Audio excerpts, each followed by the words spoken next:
Prime Minister Anwar has responded to talks of a cabinet reshuffle as well as to a question on Sabah's 40% revenue entitlement.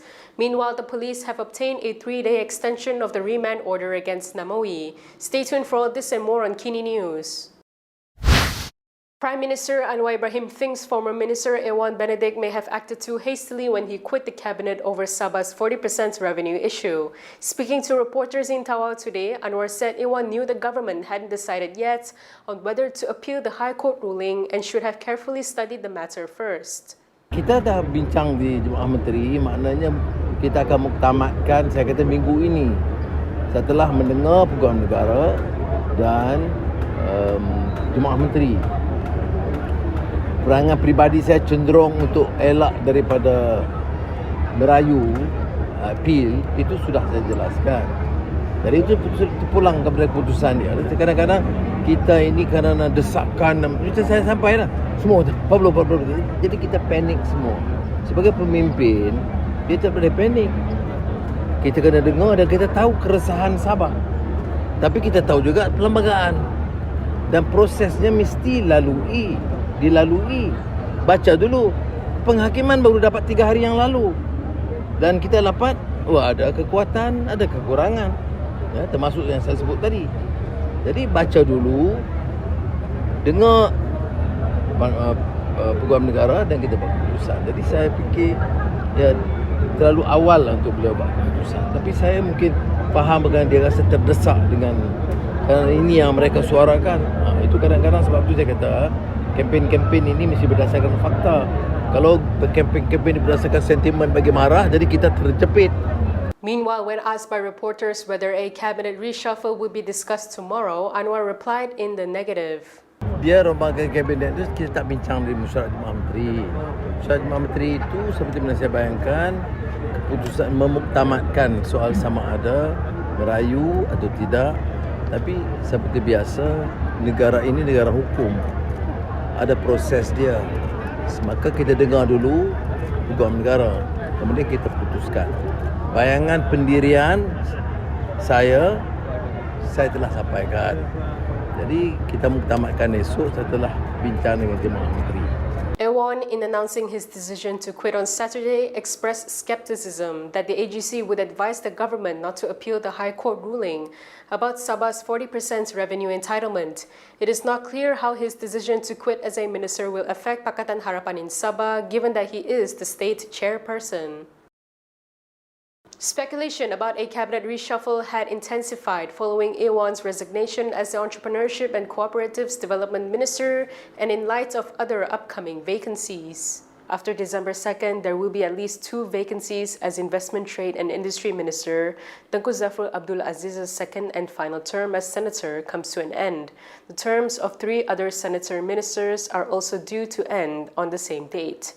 The ministers are Home Minister Saifuddin Astion Ismail, Higher Education Minister Zamri Abdul Kadir, and Minister in the Prime Minister's Department for Religious Affairs Naim Mokhtar. However, the 3 are only on their first term as senators and can still get a 3-year extension. Meanwhile, earlier this year, Rafizi Ramli and Nik Nazmi Nik Ahmad resigned after failing to secure leadership positions in the PKR party polls. Anwar had covered those roles temporarily by assigning Finance Minister to Amir Hamza Azizan and Plantation Minister Johari Abdul Ghani to shoulder the vacant portfolios. Ewon's ministry is relatively minor and could be absorbed by another minister. However, Zafrul's trade portfolio is important and may require the appointment of a replacement minister. Yesterday, Agriculture Minister Muhammad Sabu told reporters that Anwar will brief the cabinet about the reshuffle rumors tomorrow. From now on, you can also listen to Kinitv News on Spotify and Apple Podcasts. Scan the QR code on the screen to follow us. The remand for rapper Namewee has been extended by 3 days as police continue their investigation into the death of Taiwanese influencer Seah Yu-sin. Namewee's lawyer Joshua Tay confirmed this with reporters today, saying that the magistrate allowed the extension after hearing arguments from both sides. According to Tay, the police had applied for the extension on the grounds that the investigation was still ongoing. For now, I think just let the investigation follow its course. I think the next steps are for the police to decide. I think they will have to brief the Deputy Public Prosecutor and then decide the next steps. As of now, I think what I can confirm is, and the reason why they are asking for extension of the remand is because the investigation is not completed. Right? I think for those who are curious, I've had the opportunity to see Namewee. He appears in good health and in good spirits. Namewee is a key person in assisting the investigation as he was reportedly the last person seen with the influencer, Sia Hu Sin, before she was found dead in a Kuala Lumpur hotel room on October 22nd. Police are awaiting the full post-mortem report and toxicology analysis to determine the exact cause of the 33-year-old's death. Federal Territories PAS has urged Malaysians nationwide to join an anti-corruption rally this Friday in solidarity with Sabah corruption scandal whistleblower Albert Tay. The protest, dubbed Catch the Sharks, would take place outside the MACC headquarters and comes following the graft-busters in action regarding state leaders who have yet to be charged in the Sabah mining corruption scandal. In a post on Facebook, the party especially called upon Sabahans residing in Peninsular Malaysia to participate in the upcoming rally. They said the people must rise up to send a clear message to the authorities that we reject double standards in investigations and that we oppose dirty politics in the implementation of the law. The Islamist Party chapter also commended Tay's efforts, stressing how the fight against corruption was an important form of jihad, involving the struggle to uphold trust, dignity, and social justice. PAS said Tay, a Malaysian of Chinese descent, demonstrated significant courage and integrity to expose corrupt practices and abuse of power in the government despite risks to his safety.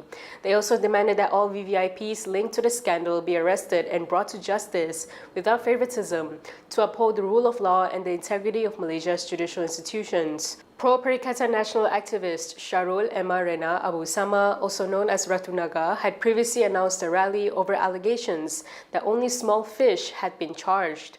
Meanwhile, Tay had also confirmed that he will join the rally and again urged the government to go after the remaining sharks in the case. If you like the stories we produce, consider supporting us by subscribing to Malaysia Kini. Click the link in the description below or scan the QR code on your screen to subscribe.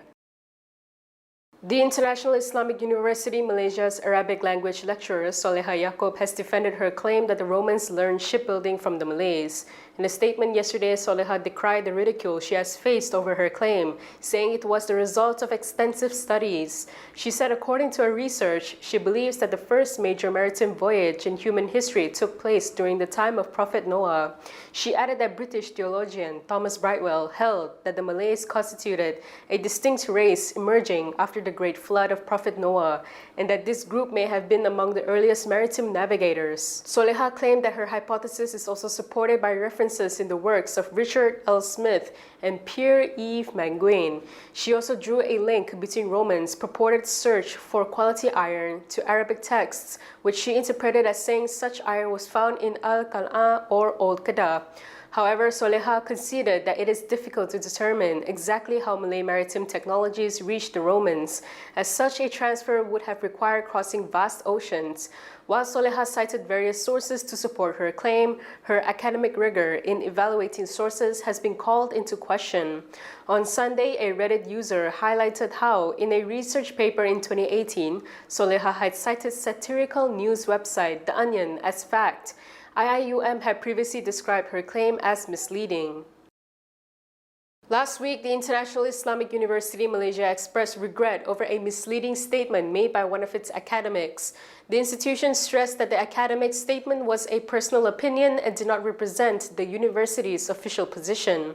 Although the university did not name the academic, its statement followed another controversy involving Arabic language lecturer Soleha Yaakob, who claimed that the Romans learned shipbuilding from the Malays. We recently conducted a poll to get your views on the university's reprimand of the academic, and here are the results.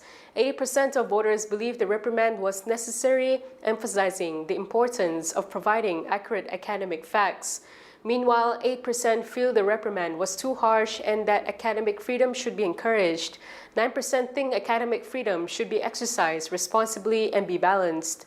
What's your take on the institution's decision? Do you think it strikes the right balance between academic freedom and professional conduct? Share your thoughts in the comments below. And that is all for me today. For more stories, you can go to Kinitv.com. You can also follow us on Instagram, X, YouTube, and Facebook for the latest news updates. I'm Camelia. Thanks for watching.